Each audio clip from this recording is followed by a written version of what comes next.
छत्तीसगढ़ में राज्यसभा सीट के लिए कांग्रेस ने अपने उम्मीदवार तय कर लिए हैं।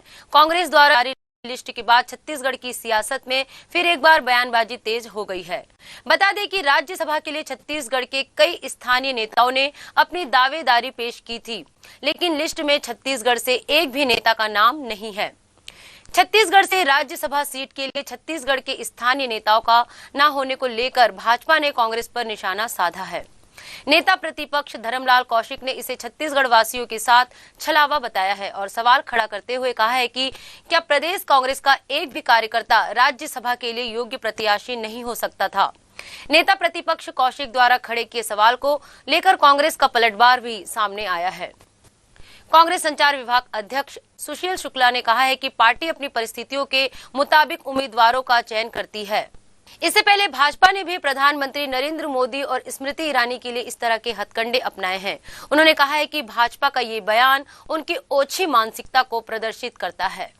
राज्यसभा की 2 सीट खाली हुई है, जिसमें एक अनुसूचित जनजाति के रामचार्य नेताम थे और दूसरी सीट पिछड़ा वर्ग के। इन दोनों सीटों पर उम्मीद थी कि छत्तीसगढ़ से लोगों का चयन होगा, लेकिन जो स्थिति सामने में है, छत्तीसगढ़ के लोग चले गए हैं।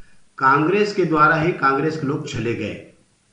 2.25 करोड़ की आबादी, लेकिन एक राज्यसभा बन जाए उसके लायक उनकी योग्यता कांग्रेस को दिखाई नहीं दी। छत्तीसगढ़ के विषय में बड़ी बड़ी बातें करते रही हैं और बड़ी बड़ी बातें करते हैं, लेकिन उनके कथनी और करनी का जो अंतर है आज आपके सामने स्पष्ट हो गया है कि वास्तविक में छत्तीसगढ़ के लोगों के प्रति कितना उनके मन में प्यार है और कितना उनका लगाव है।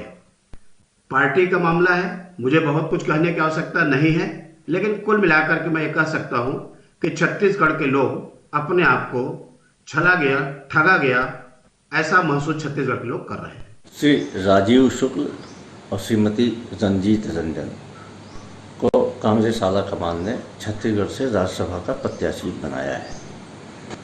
निश्चित तौर पर दोनों ही बड़े योग्य, अनुभवी कांग्रेस के समर्पित कार्यकर्ता हैं और इनकी उम्मीदवारी से राज्यसभा में इनके चयन से न सिर्फ छत्तीसगढ़ बल्कि देश की आवाज़, देश की प्रबुद्ध आवाज़ राज्यसभा में गूंजेगी।